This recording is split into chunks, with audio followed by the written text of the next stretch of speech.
بسم اللہ الرحمن الرحیم۔ کبھی ہماری بچوں کے سلیبس کی بکس کے اندر بڑی اچھی کہانیاں موجود ہوتی تھیں، بچے اس سے بڑا کچھ سیکھتے تھے۔ آج جو میں آپ سے سٹوری شیئر کرنے والا ہوں، کبھی یہ بھی سلیبس میں شامل ہوتی تھی۔ حضرت عمر رضی اللہ تعالیٰ عنہ کے دور میں محفل سجی ہوئی ہے اور دو نوجوان آپ کی محفل میں داخل ہوتے ہیں، اور داخل ہوتے ہی محفل میں بیٹھے ایک شخص کی طرف اشارہ کر کے کہتے ہیں، اے امیر المومنین، یہ ہے وہ شخص جس نے ہمارے باپ کو قتل کیا ہے۔ حضرت عمر رضی اللہ تعالیٰ عنہ ان نوجوانوں سے پہلے پوچھتے ہیں، تم کیا کہہ رہے ہو؟ اس نے تمہارے باپ کو قتل کیا؟ وہ کہتے ہیں، جی ہاں، اس نے ہمارے باپ کو قتل کیا ہے۔ اب آپ رضی اللہ تعالیٰ عنہ اس شخص سے پوچھتے ہیں کہ کیا تم نے ان نوجوانوں کے باپ کو قتل کیے؟ وہ نوجوان کہتا ہے، جی امیر المومنین، مجھ سے ان نوجوانوں کے باپ کا قتل ہو گیا ہے۔ حضرت عمر رضی اللہ تعالیٰ عنہ کے دریافت کرنے پر وہ شخص بتاتا ہے کہ ان نوجوانوں کا والد میرے کھیت میں اپنے اونٹ سمیت داخل ہو گیا تھا، اور میرے منع کرنے کے باوجود وہ باز نہ آیا، تو میں نے ایک پتھر اس کو دے مارا۔ وہ پتھر سیدھا اس کے سر میں لگا، اور اس کی وجہ سے وہ وہیں پر موقع پر ہی جاں بحق ہو گیا۔ حضرت عمر رضی اللہ تعالیٰ عنہ نے الزام اور پھر اس شخص کا اقرار سننے کے بعد اس شخص کو موت کی سزا سنا دی۔ معاملہ اللہ کی شریعت کا تھا، تو شریعت کے مطابق فیصلہ ہو گیا۔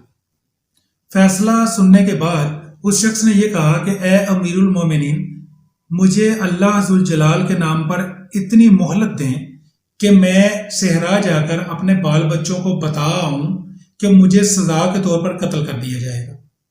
میرے بال بچوں کا اللہ اور میرے سوا کوئی آسرا نہیں ہے۔ اب امیر المومنین حضرت عمر رضی اللہ تعالیٰ عنہ نے پوچھا کہ تو صحرا جا کر واپس آ جائے گا، اس بات پر کون تیری ضمانت دے گا؟ اب سارے مجمع کے اندر خاموشی چھا گئی، کیونکہ اس شخص کو تو کوئی بھی نہیں جانتا تھا، وہ اجنبی تھا، کوئی اس کے گھر بار کو نہیں جانتا تھا، کوئی اس کا کنبہ قبیلہ نہیں جانتا تھا، تو کوئی اس کی ضمانت کیسے دیتا؟ اگر تو کوئی روپے پیسے کی، کوئی زمین جائیداد کی بات ہوتی تو شاید کوئی یہ رسک لے بھی لیتا۔ یہاں تو جان کا معاملہ تھا، ایک قتل کا معاملہ تھا، اور جو شخص جانے والا تھا اس کو سزائے موت ہو چکی تھی، اور اب گردن کی ضمانت دینی تھی کہ اگر وہ واپس نہ آیا تو اس کے بدلے میں ضمانتی کی گردن جائے گی۔ تو یہ رسک کون لیتا؟ سارے مجمع میں سناٹا چھایا ہوا تھا، اور حضرت عمر رضی اللہ تعالیٰ عنہ بھی کشمکش میں تھے کہ اب کیا کیا جائے۔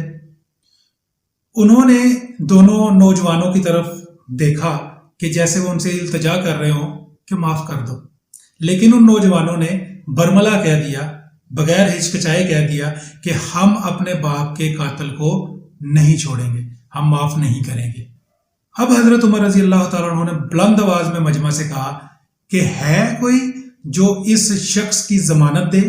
اور پھر مجمع سے ایک بزرگ صحابی اٹھے، یہ تھے حضرت ابو ذر غفاری رضی اللہ تعالیٰ عنہ۔ انہوں نے کہا کہ میں اس کی ضمانت لیتا ہوں کہ یہ شخص واپس آ جائے گا۔ حضرت عمر رضی اللہ تعالیٰ عنہ نے کہا کہ اے ابو ذر، تم جانتے ہو کہ اس نے قتل کیا ہے؟ تو حضرت ابو ذر غفاری رضی اللہ تعالیٰ عنہ نے کہا کہ بے شک اس نے قتل ہی کیا ہو، میں اس کی ضمانت دیتا ہوں کہ یہ شخص واپس آ جائے گا، انشاءاللہ یہ ضرور واپس آئے گا۔ حضرت عمر رضی اللہ تعالیٰ عنہ نے کہا کہ ابو ذر دیکھ لو، اگر یہ 3 دن میں واپس نہ آیا تو مجھے تمہاری جدائی کا صدمہ سہنا پڑے گا۔ لیکن ابو ذر غفاری رضی اللہ تعالیٰ عنہ نے کہا کہ اگر یہ واپس نہ آیا تو پھر اللہ مالک ہے۔ وہ شخص مہلت لے کے چلا گیا، 3 راتیں گزر گئیں، تیسرا دن آ گیا، اب دوبارہ سے مجمع اکٹھا ہو گیا۔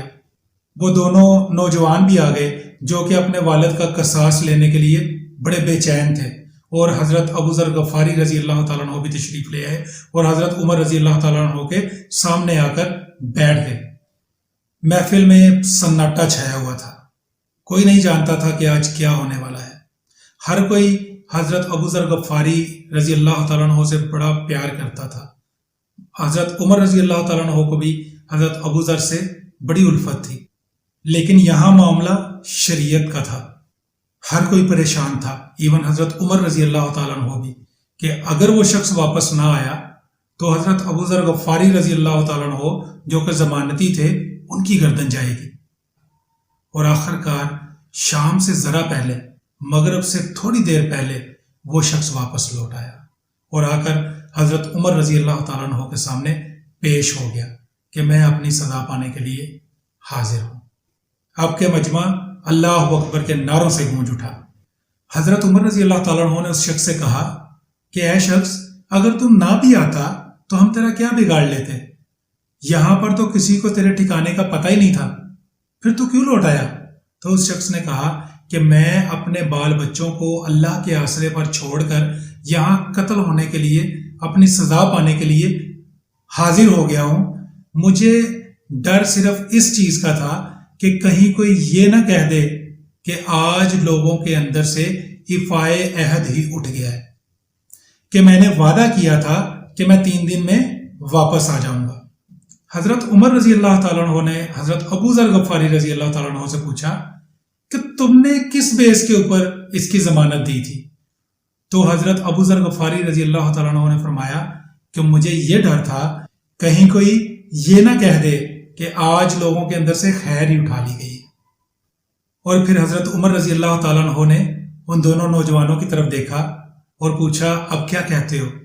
تو ان دونوں نوجوانوں نے روتے ہوئے کہا کہ اے امیر المومنین، ہم اس کی صداقت کی وجہ سے اسے معاف کرتے ہیں، کیونکہ ہمیں ڈر ہے کہ کوئی یہ نہ کہہ دے کہ آج لوگوں کے اندر سے عفو درگزر ہی اٹھا لیا گیا ہے۔ حضرت عمر رضی اللہ تعالیٰ عنہ اللہ اکبر پکار اٹھے اور آپ کی داڑھی مبارک آنسوؤں سے تر ہو گئی، اور پھر آپ نے فرمایا اے نوجوانوں، اللہ تمہارے عفو درگزر پر تمہیں جزائے خیر دے۔